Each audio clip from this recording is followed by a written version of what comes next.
Hello and welcome to Super Pirate Bros channel. I'm Dennis and I have for you today my purple Kaido deck profile. This build of mine has gotten several top 4s at local events recently and I'd like to show it off. Alright, let's go.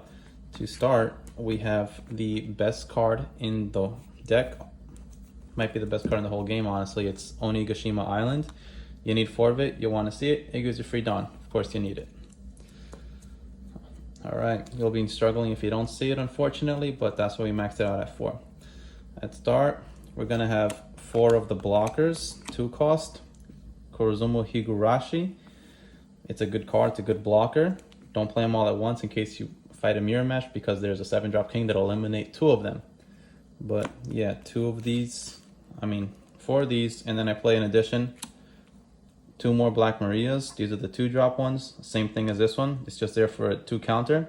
Strategy wise, if you see it in opening hand, what I usually like to do is if you're in turn 2, all you can do is rest 2 Dawn. You want to just play it and then let it die very quickly to save yourself some life, because honestly, this thing's going to go away soon all the time because of red decks that have Robin, purple decks that have King and Kaido. You have the Trafalgar Law decks that have the Catman, I forgot his name, but he'll rest your guy and then you can't even use it. So, but yeah, basically I think 6 is a good ratio. That's what we're gonna go with. Next up, for some 3 costs, we have a couple of this jack. This is the one that lets you on play trash 1 card from your hand to add 1 card from your Dawn and set is active. It's not something you want to play. It's only there if you don't see your island soon enough. It's your other go-to, honestly. Besides that, it's a 1k counter that you'd want to drop. And I have one of the other jack. This jack here is a bit weird, but he's basically there to pose a threat to your opponents.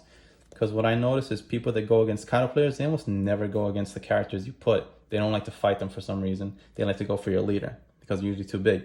This guy puts a threat because if he attacks, you can just -1 Dawn to make your opponent trash 1 card from their hand. It's good in late game because they're usually saving good cards in their hand, like high level counters or something. So 1 is okay. It's a flex spot, so if you feel the need, you don't like it, I don't think it's that important, but we have 1. I've got 1 of Who's Who. Who's Who is there to just get rid of a blocker on summon. He will basically, and he's a trigger. It's just -1, he costs 3, and he'll get rid of anything that costs 3 or less. It can be, you have so many options with them. Just 1 is good enough to me. And next we have 4 of Sasaki. This guy really is terrible. You never want to play him. He's just there for his 2k counter, to be honest. That's really all he's good for, 2k counter.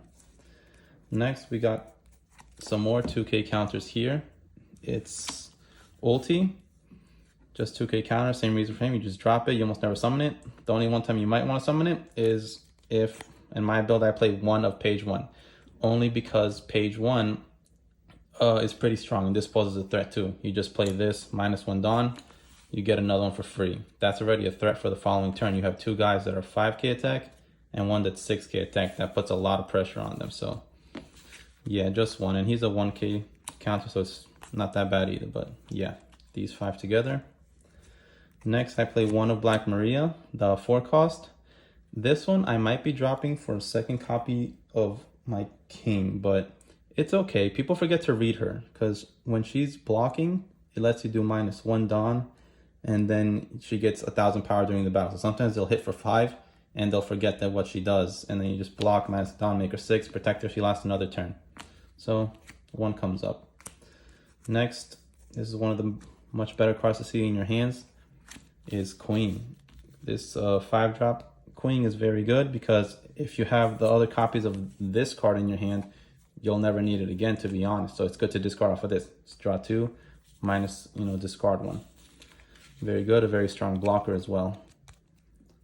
Very good card overall. Next up, we got X-Drake. Another guy that's basically used for its 2k counter. Very rarely you want to play him, but he's not bad if you play him either. In the late game, you might consider playing him because he'll discard a card from your opponent's hand as well, just by minusing a Dawn, which is not much. But yeah, 2k counters is what this guy's good for. Next, I play 2 copies of Babanuki. Babanuki is a little weird. People don't play him too much, but I think he's very good in the red matchup because 1, he's not 6k power or less, so you'll need more than a jet pistol to get rid of him. And he's just really strong. Like, people forget that. Sometimes you just want to throw out power, and he's a 1K counter if that's what you need him for. But I think he's really good. He works. Next up, I am playing 3 of the 6K, the 7K 6-drop king.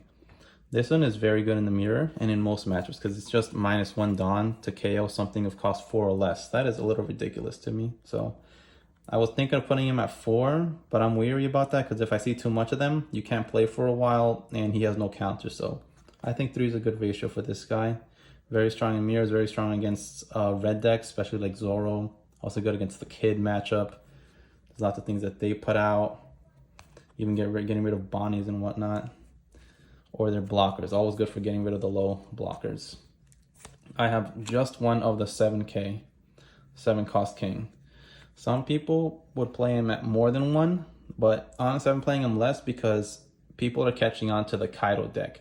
They know that this deck has him, and people aren't really leaving out 2 guys that are 3 costs and 2 costs or less, because if there's not both of them, you can't do his effect. Because you need to be able to KO one that's 3 or less and one that's 2 or less. So sometimes he just doesn't come up. He'll just get stuck in your hand for a while because people are avoiding playing those type of cards. But it is good against other matchups like Zoro, for example. You have the 3 versus Zoro that's always killable with this, and several others. So I was thinking of putting in my extra copy for my Black Maria, for this girl here. This one. I highly consider replacing her for a second one of him. That might be what I'll do at my next tournament, so maybe that's something you want to try out too. But that's what we're doing now. It's just one at the moment, but like I said, Black Maria, he's probably going to replace it. Next, what do we have?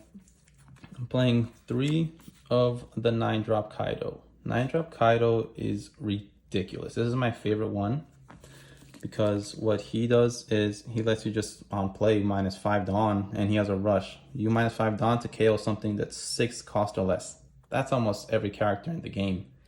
That is a really big game changer, honestly. And by the time you have him out, you already have your island out, so you just keep on recovering Dawn, so you don't care about -5 Dawn. The rush is what's, more threatening about him. And once he's out there, there's almost nobody that will go for him. People just let him stay there all the time, and he just keeps on attacking for his 10K beat stick that he is. But yeah, 3 is good enough for me. I feel like you'll see it if you see 3. He has no counter, so that's why I don't want to play too much of him. Next up, we got the big man, the 10-drop 12K powerhouse Kaido. This one is the one that on summon, on play, will just destroy everything except himself. This is the crazy one. This is what you want in mirror matches versus other Kaido decks. But in most of the builds, like I said, people are just catching on to the Kaido matchup, so people aren't going to play that many cards because they'll be counting your Dawn. Also, pro tip, if you're versing a Kaido deck, that's the way to beat them. You have to count their Dawn, because then you know they're about to get 9 the next turn. So that means there's a potential for the 9-drop. Or if you see they're about to get 10, there's a potential for the 10, so you don't want to play too many cards. So people catch on to that, but still, a full board wipe is really good. It's very good against Eustace Kid. They can't do their 8-drop guy, problem. And yeah, I think 2 is a good number. Maybe you want to bump it up to 3. I'm not sure, but this is what I've been winning with. Next, we have Blast Breath. 4 of them, because they're just very good cards, honestly. It's just 1 cost, -1 for 4,000 power. You can't ask for anything more. That's ridiculous for just 1 active Dawn needed. That's insane. So 4 is very good. You want to see most of it. Always protect. Anything will get protected with this. So 4 is good for this. Next, I play 2 of Thunder Bagua. Thunder Bagua I like it. It's very good on the trigger in the early game because you just get a free active Dawn. That's kind of crazy to start jumping on your Dawn early with your high cost characters. You just play them out earlier. But yeah, no, just remember to, if you have it in your hand, try to do it when you have 2 or less life cards, because then you get the added benefit of adding a Dawn card from your Dawn deck and resting it. So in the late game, when you've already paid high cost Dawns like the big Kaidos, this thing comes in clutch for that, because you just get to recover that much quicker, and it's a 4,000 power, so 2 is okay. the last one, the one card that nobody plays, is just a spicy card, honestly, for me. It's Elephant's Marcho, or Marcho. This one, it says, on the main, you would KO one of your opponent's characters with the cost of 2 or less. And you get to get a Dawn instead it is active. And it's only 4 cost, so think about it. You get to get rid of maybe a little blocker or something, and you just get a free Dawn as active.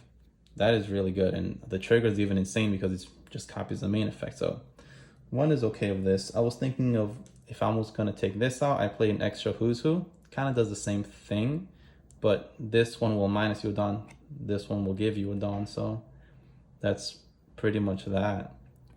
And so far, that's my 50 card build right there with the islands and everything.